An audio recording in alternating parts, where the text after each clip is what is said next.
Para hablar de los problemas de la Procuración de Justicia para las Mujeres, vamos con Ana Katiria Suárez, abogada penalista. Muchas gracias por estar con nosotros en Mega Noticias. Y hemos estado presentando algunos casos diversos de feminicidios, caso Devani, caso Luz Raquel, también el caso de esta chica de Oaxaca, que pues acaba de entrar a unos separos y viva y salió muerta. En fin, es en verdad... da impotencia, no sé cómo decirlo, porque pues cualquiera de nuestras madres, hermanas, hijas, puede ser una Devani, puede ser una Luz Raquel. ¿Qué está pasando en este país? En verdad que no encuentro palabras o socialmente no encontramos palabras a lo que está sucediendo con las mujeres. ¿En qué hemos fallado? ¿Qué está sucediendo? Hola Leonardo, muchas gracias por el espacio y por siempre pues incluirnos en esta opinión. Yo creo que tendríamos que preguntarnos qué les pasa a los feminicidas, qué les pasa a los violentadores y qué les pasa a las autoridades que son las encargadas de generarles a estos sujetos, a estos delincuentes, la seguridad de la impunidad con la que cuentan. No sé a qué se deba, si es un tema de revancha social, porque ahora las mujeres levantamos la voz porque, perdón, pues no me gusta que me maten, perdón, no me gusta que me humillen, y el momento en que las mujeres hemos encontrado espacios responsables de comunicación como el tuyo, entre otros, resulta que exhibirlos resulta más lesivo para ellas, porque es un despropósito el ser fuertes, el ser valientes, cuando ni siquiera tienes una fiscalía que te respalda. Yo he planteado en muchísimas ocasiones que debe ser debe de observarse una corresponsabilidad o una responsabilidad por parte de las autoridades que tuvieran conocimiento anterior a una violencia de género o violencia familiar antes de un feminicidio. ¿Por qué? Porque siguen minimizando este evento. Yo no estoy diciendo que todos los servidores sean malos, pero tenemos que contemplar que la gran mayoría de los hombres educados bajo estos protocolos culturales mexicanos, en donde la mujer es cosificada, forma parte de las propiedades de un hombre, del derecho de piso, derecho de carne por mantener, por decirlo de alguna manera, y quizás son ellos mismos los que vienen de violentar en sus propias casas. Entonces no solo tenemos que atender a generar leyes nuevas, sino también ver la calidad de servidores públicos que están al frente. Existe una propuesta muy interesante por parte de Indira Sandoval y en su momento de Lorena Villavicencio, que hablan de la ley 3 de 3. Ningún servidor público que tenga denuncias por violencia sexual, violencia de género o deudor alimentario tiene derecho a representar a nadie en esta sociedad. Lo único que sé es que las fiscalías están en un estado de pobreza tal que ni siquiera tampoco podríamos exigirle el mayor esfuerzo a los y las servidoras públicas que trabajan en unas condiciones infrahumanas, indignas, que no hay albergues para mujeres, que las pocas que acuden a ellas viven en un estado de reclusión porque la fiscalía no se quiere hacer cargo en caso de que tenga que salir a llevar al niño a la escuela o comprar leche. O sea, hay unas dicotomías muy importantes, pero creo que a quien les debemos de preguntar qué es lo que pasa es a las autoridades y a los violentadores, y sobre todo también a los y las litigantes que con su colaboración logran la impunidad de este grupo delincuencial que son los misóginos feminicidas. Estamos viendo pues a un gobierno no muy preocupado por lo que está sucediendo en el caso de las mujeres, criticando las marchas, las pintas, marchas van, marchas vienen, pero no vemos realmente desde el gobierno federal que haya una respuesta o una protección hacia estas mujeres. Pareciera que es un espejismo. Vamos a colocar a mujeres en ciertos puestos políticos para decir que hay igualdad de género, pero en los hechos estamos viendo que la población, cualquier mujer, con el hecho de salir de su casa, no sabe si va a regresar. Si como hombres tenemos un riesgo, como mujeres tienen mucho mayor riesgo, y no estamos viendo realmente pues que las autoridades tomen el asunto verdaderamente en las manos y se castiga a los culpables. Y creo que esto pues va a seguir y es muy preocupante.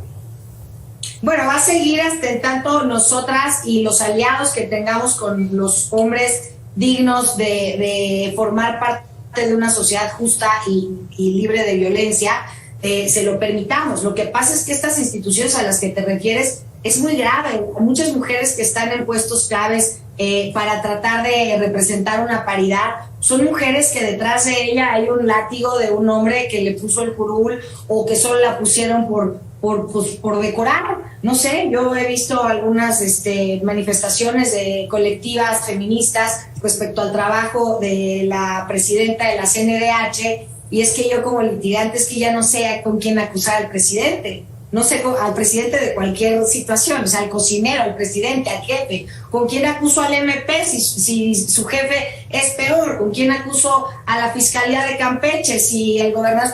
No sé, o sea, el tema es que viene en una cascada que es imparable. Lo que tenemos que dejar de hacer es de hartarnos del tema, más bien colocarlo en la narrativa de todos los días.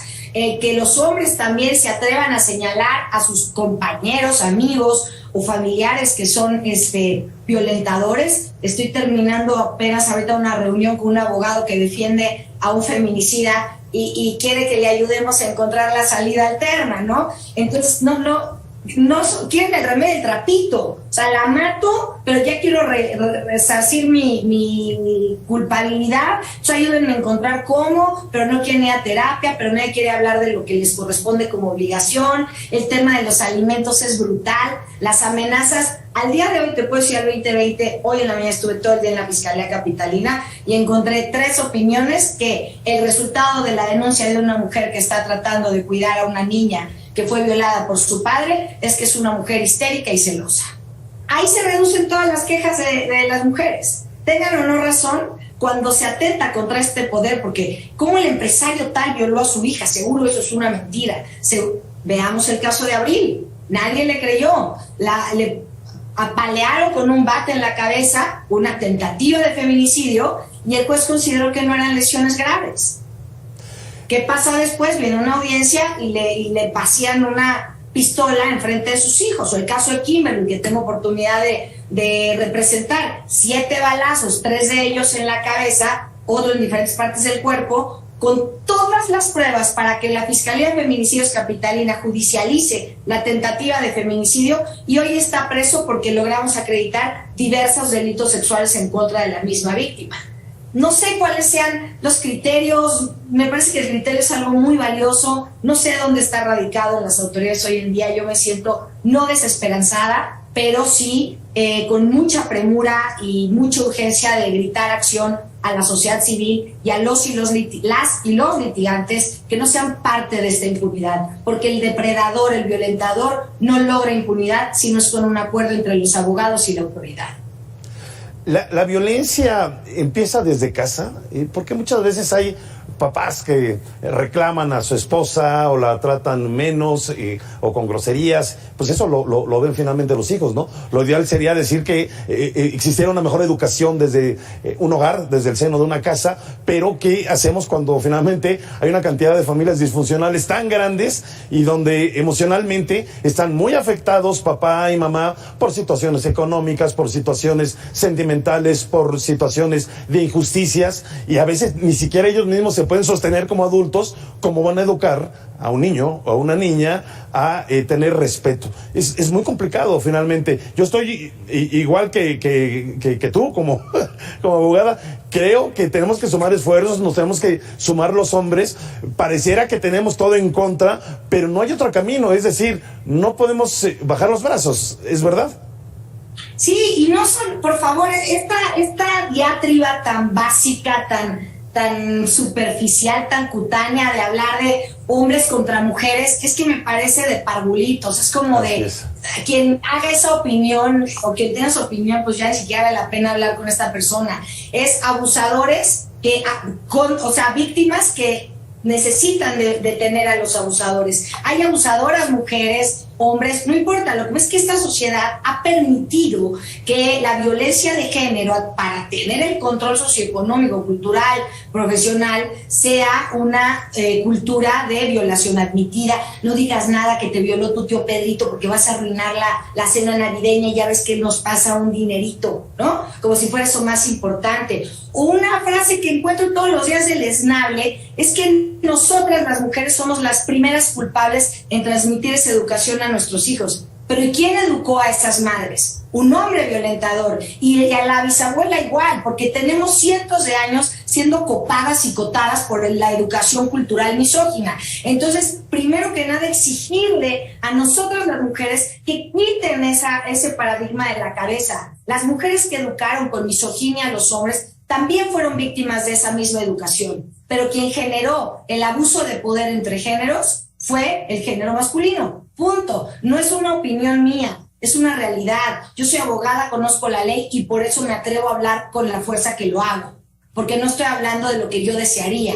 Estoy hablando de un código que desde hace muchísimos años contempla conductas delictivas, por ejemplo, la celotipia, el control y demás. Nadie cree que es delito. Yo tengo ahorita una persona detenida que fue trasladada desde Colombia por violencia familiar menor. Y siguen sin pensar que es que me cuida mucho, es que él se preocupa. No, señora, es un delincuente, es igual que el Chapo. Lastima a la sociedad, lastima a los hijos. ¿Cuántas violaciones de niñas y niños vemos porque los padres cosifican el cuerpo de los niños? Yo lo parí, es de mi propiedad, yo lo mantengo y yo puedo hacer con él lo que quiera. Este tema de la cosificación, de la deshumanización de las personas, es la que tenemos que hacerle ver a la autoridad que nosotros como sociedad ya estamos listos para dialogar con ello. El tema no es una reparación del daño, el tema es una disculpa pública, medidas de no repetición, que los victimarios, que los agresores sientan vergüenza por salir a la calle, no una mujer que fue violada. Si una mujer que está pidiendo auxilio porque tiene un loco vecino que la amenaza, ¿por qué dudar de ella? ¿Por qué siempre colocar esta estabilidad psicoemocional más clara que puede tener un hombre, la que puede tener una mujer? O sea, es un todo, ¿no? Es la condescendencia. Vamos a dejarles que marchen. Claro, pero sería una marcha del tema educativo que importa, no protege ni una plantita, pero que las mujeres estén afuera, porque entonces equivale a ser violentadas, te lo digo, porque lo he vivido en carne propia.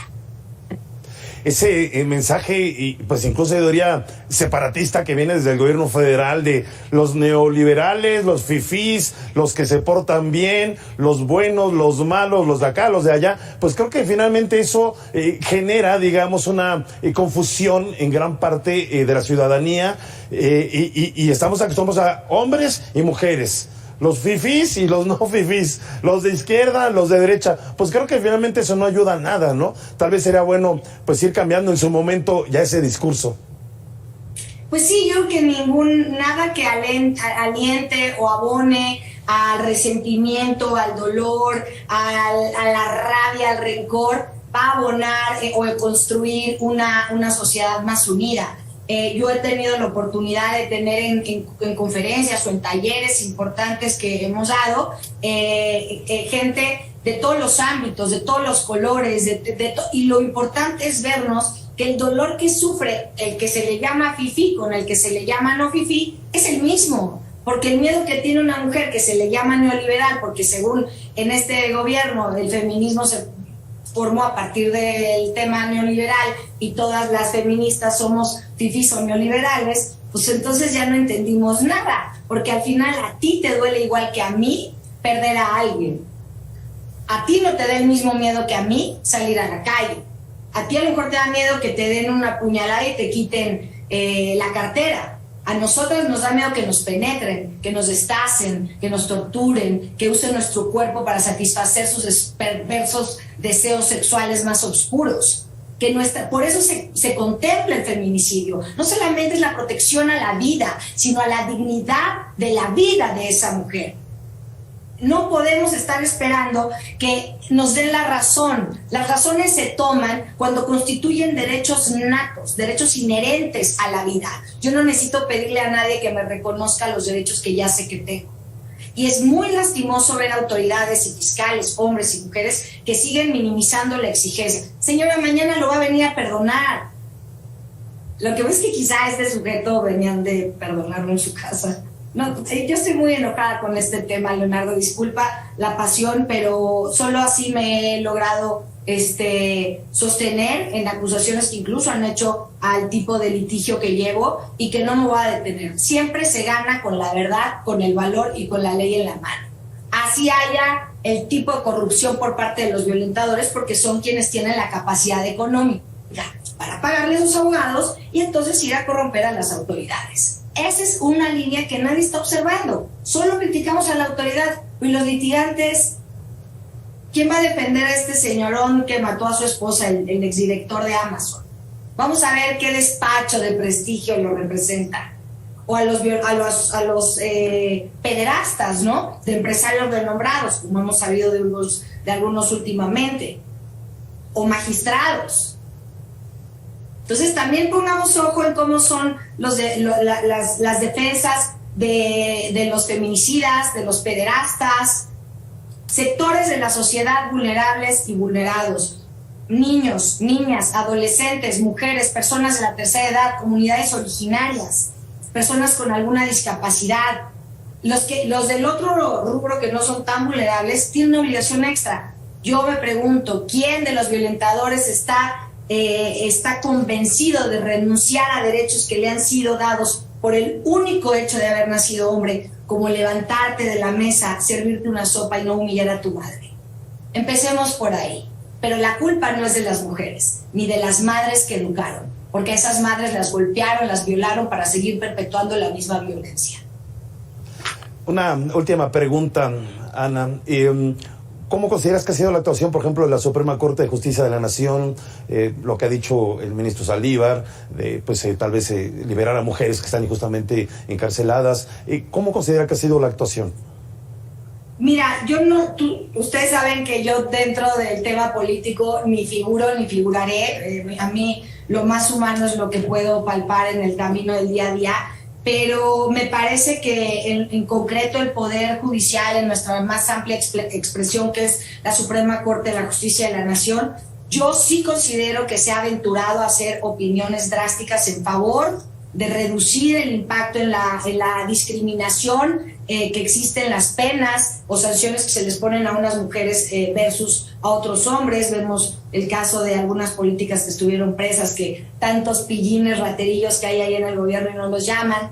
Otra cosa, logramos una jurisprudencia derivado del caso de la pequeña Lía, esta pequeñita que fue víctima de trata en San Luis Potosí, que ninguna autoridad la sabe, ¿no? Pero ya está en investigación en FGR, y a través de obligar a la FGR que atrajera esa causa y de utilizar hasta el más último peldaño que nos tocaba, que era la Suprema Corte, resolvió en favor de todas las niñas que hayan sido víctimas de algún tema de delito sexual. Las causas o expedientes que pudieran llegar a la Corte ya no tienen que pasar por un periodo de aprobación de competencia, van de oficio a la sala primera, que es la que corresponde a materia penal de la Suprema Corte. Todos los delitos de las niñas que no hayan sido resueltos a nivel local o federal tienen acceso directo y de oficio a la Suprema Corte. También los abogados y las abogadas, actualícense, infórmense. De repente llegan víctimas que les han recomendado cosas que más que ayudar las tienen encerradas o negociando a través de su propia angustia con las contrapartes, ¿no?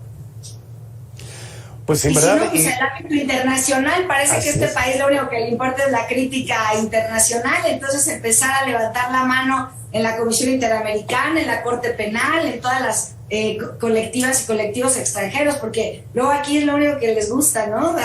Pues rendir cuentas. Sí, pues mira, yo en verdad muchas gracias por esta entrevista, felicidades por esa pasión. Hace un momento hasta pediste disculpas, perdón por mi pasión. Yo creo que eso es lo que nos hace falta como mexicanos, tener pasión, pero por un mejor país, tener pasión por igualdad, por todos los mexicanos, hombres y mujeres. Somos seres humanos y tenemos sentimientos y debemos de apoyarnos unos con otros, y hace falta esa pasión, y pues aquí también la tenemos nosotros como periodistas. Te damos un abrazo muy fuerte. Muchas gracias, Ana Katiria Suárez, abogada penalista. Gracias. Gracias, Leonardo. Hasta luego. Gracias.